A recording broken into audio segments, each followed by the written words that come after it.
வணக்கம், வெல்கம். இது சிம்பிளி சமையல். நான் உங்கள் ரேகா. எல்லோரும் நலமுடன் இருக்க இறைவனை வேண்டுகிறேன். நம்ம சேனலில் ரொம்ப நாளாச்சு பிரியாணி ரெசிபி போட்டு, அதுவும் நிறைய பேர் பேக் டு பேக் கேட்டிருந்தீங்க. ஒரு சூப்பரான மட்டன் பிரியாணி சரியான அளவுகளோடு இதே மாதிரி செஞ்சிங்கன்னா ஒரு ரெஸ்டாரண்ட்டில் சாப்பிட்ற மாதிரி ஒரு சூப்பரான சீரக சம்பா மட்டன் பிரியாணி தான் இன்றைக்கி செய்ய போகிறோம். இந்த வீக்கெண்ட், அதாவது ஞாயிற்றுக்கிழமை அன்னையர் தினம் வருது. அன்றைக்கி கண்டிப்பாக வீட்டில் இருக்க அம்மாக்களுக்கெல்லாம் ஒரு நாளாவது கிச்சனில் ரெஸ்ட்டு விட்டுட்டு அவங்கள ஃபுல் டே ரெஸ்ட் எடுக்க சொல்லிவிட்டு அவங்களுக்கு பிடிச்ச மாதிரி ஒரு சூப்பரான இந்த பிரியாணி விருந்தை செஞ்சு கொடுங்க. அதுவே அவங்கள ரொம்ப ரொம்ப ரொம்ப சந்தோஷப்படுத்தும். நம்ம சேனலில் புதுசாக பார்க்குறவங்க சேனல் பிடிச்சிருந்துன்னா மறக்காமல் சப்ஸ்கிரைப் பண்ணிக்கோங்க. பெல் ஐக்கான் கிளிக் பண்ணிவிடுங்க. ஆல் பட்டனும் ப்ரெஸ் பண்ண மறந்துடாதீங்க. வாங்க போய் சூப்பர் பிரியாணி செய்ய ஆரம்பிக்கலாம். நான் இன்றைக்கி 1 கிலோ சீரக சம்பா அரிசி நல்லா வாஷ் பண்ணிவிட்டு ஒரு 15 நிமிஷம் ஊற வச்சுக்கோங்க. 1.25 கிலோ மட்டன். அட்லீஸ்ட் 1 கிலோவுக்கு 1 கிலோ போட்டால் தான் டேஸ்ட் ரொம்ப நல்லா வரும். இந்த பிரியாணி பாத்திரத்துலேயும் செய்யலாம், நீங்கள் குக்கர்லேயும் செஞ்சுக்கலாம். ஒரு 100 ml எண்ணெய் ஊற்றிக்கோங்க. கூடவே ஒரு 2 டேபிள் ஸ்பூன் நான் தேங்காய் எண்ணெய் ஊற்றுறேன். நீங்கள் நெய் கூட ஊற்றிக்கலாம், அது விருப்பம்.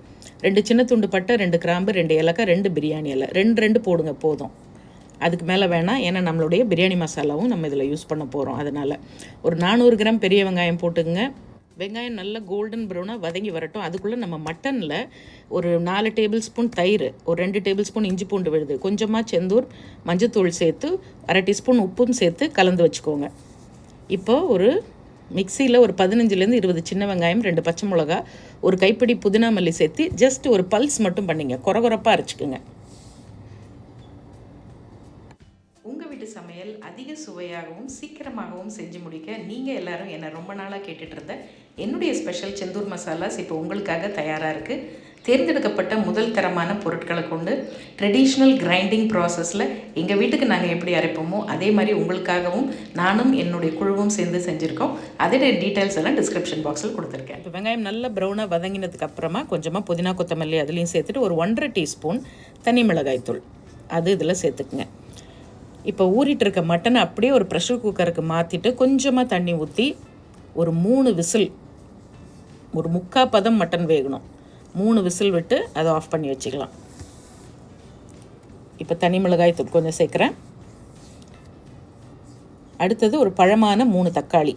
பக்கத்துலேயே குக்கரில் மட்டன் வேகுது. கூடவே 2 பச்சை மிளகாய். ஏன்னா நம்ம அரைச்சதில் 2 பச்சை மிளகாய் அரைச்சிருக்கோம், அதனால் 2 மிளகா போட்டால் போதும். இதில் ஒரு 3 டேபிள் ஸ்பூன் அளவு இஞ்சி பூண்டு விழுது சேர்த்துக்கலாம். 1 டீஸ்பூன் உப்பும் சேர்த்துக்கலாம். மட்டனுக்கு தனியாக நம்ம 1/2 டீஸ்பூன் உப்பு சேர்த்துருக்கோம். 3 டேபிள் ஸ்பூன் இஞ்சி பூண்டு விழுது. நான் டிஸ்கிரிப்ஷன் பாக்ஸில் எல்லாமே கொடுத்துருக்கேன், அதில் ஒரு தடவை செக் பண்ணிக்கோங்க. இப்போ தக்காளி கொஞ்சம் குழஞ்சி வதங்க ஆரம்பிக்கும் போது நம்ம அரைச்ச அந்த விழுதையும் உள்ளே சேர்த்துக்குங்க. சின்ன வெங்காய விழுது அதையும் சேர்த்து நல்லா வதக்கி விட்டுட்டு ஒரு 2 நிமிஷம் அப்படியே மூடி விடுங்க. இந்த பச்சை வாசனை போகட்டும். ஸோ மட்டன் ஒரு 4 விசில் விட்டால் நல்லா வெந்துரும்னா 3 விசில் விட்டு ஆஃப் பண்ணிட்டால் போதும். 3/4 பதம் வேகட்டும். வெந்தோடனே அதில் கொஞ்சம் சூப் மாதிரி தண்ணி இருக்கும், அதை தனியாக எடுத்து வச்சுருங்க. இப்போ நம்மளுடைய செந்தூர் பிரியாணி மசாலாவில் ஒரு 3 டேபிள் ஸ்பூன், 1 கிலோ ரைஸ்க்கு 3 டேபிள் ஸ்பூன் அளவு சேர்த்துக்குங்க. அதையும் சேர்த்து நல்லா வதக்கி விட்டுட்டு இப்போ தயிர் மொத்தம் 150 ml தயிர். அதில் ஒரு 50 ml நம்ம மட்டன் கூட சேர்த்துருக்கோம். மீதி 100 ml இப்போ இதில் சேர்த்துக்கலாம். அதையும் சேர்த்து நல்லா வதக்கி விட்டுடலாம். தயிர் சேர்த்தோடனே பார்த்திங்கன்னா அந்த எண்ணெயெல்லாம் அப்படியே நல்லா பிரிஞ்சு வர ஆரம்பிக்கும். இப்போ மட்டன் வெந்துடுச்சு.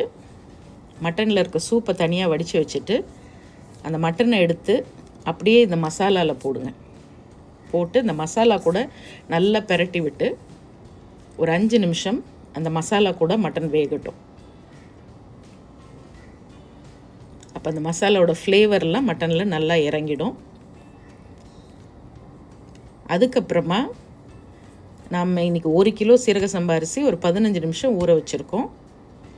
ஊற வச்சுட்டு 1 கப்புக்கு உங்களுக்கு கொஞ்சம் உதிரியாக வேணும் அப்படின்னா 1.5 கப்பு ஊற்றினீங்கன்னா போதும் தண்ணி. 1 கப்புக்கு 1.5 கப்பு கணக்கு. கொஞ்சம் ஒரு பதம் குறைவாக வேணும்னா 1.25 கப்பு ஊற்றுங்க. ஃபஸ்ட்டு அந்த சூப் எடுத்து வச்சோம் இல்லையா, மட்டன் சூப்பு, அதை கணக்கு பண்ணி ஊற்றிக்கோங்க. அதுக்கப்புறம் ரைஸை நீங்கள் எந்த கப்பில் அளக்குறீங்களோ அதே கப்பில் தான் தண்ணி, சூப் எல்லாத்தையுமே நீங்கள் அளந்துக்கணும்.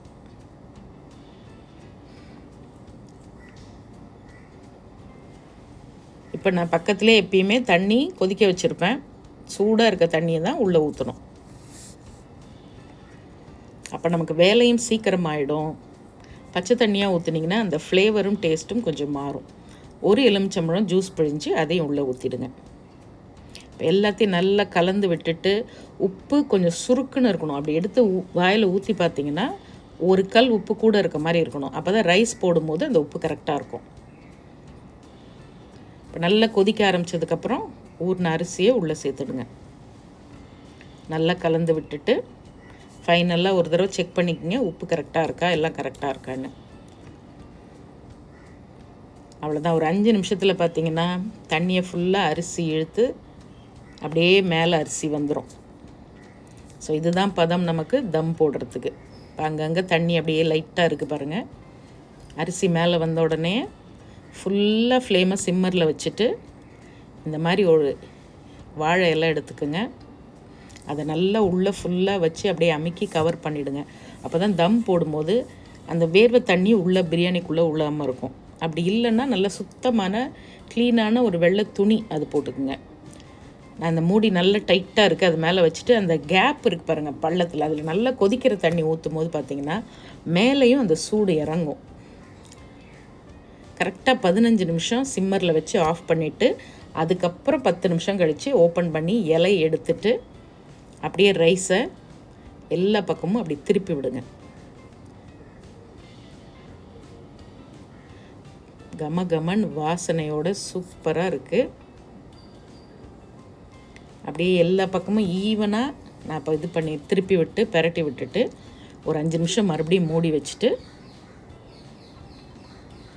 அப்படியே மூடி விட்டுடுங்க. 5 நிமிஷம் கழித்து பிரியாணி தம்மை உடைச்சி சூப்பராக எடுத்து சர்வ் பண்ணலாம்.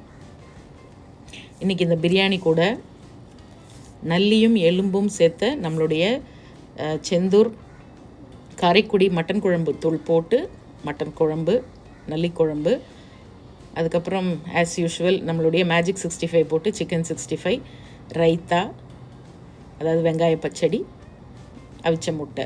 இதுதானே சூப்பரான காம்போ, பிரியாணி காம்போ. இதே மாதிரி நீங்களும் செய்யுங்க, செஞ்சு கொடுங்க. வீட்டில் இருக்கவங்க எல்லாரும் ரொம்ப என்ஜாய் பண்ணி சாப்பிடுவாங்க. அனைவருக்கும் மனம் நிறைந்த அன்னையர் தின நல்வாழ்த்துக்கள். இன்னொரு ஃபேண்டாஸ்டிக் ரெசிபியோடு பார்ப்போம். நம்ம சேனலை ஃபேஸ்புக்லேயும் இன்ஸ்டாகிராம் பேஜ்லேயும் ஃபாலோ பண்ண மறந்துடாதீங்க. அதோடைய லிங்க்கு மற்ற எல்லாமே டீட்டெயில்ஸ் எல்லாம் டிஸ்கிரிப்ஷன் பாக்ஸில் கொடுத்துருப்பேன், அதை செக் பண்ணிக்கோங்க. மறுபடியும் பார்ப்போம். இது சிம்பிளி சமையல். நான் உங்கள் ரேகா. தேங்க்ஸ் ஃபார் வாட்சிங். Take care. பை.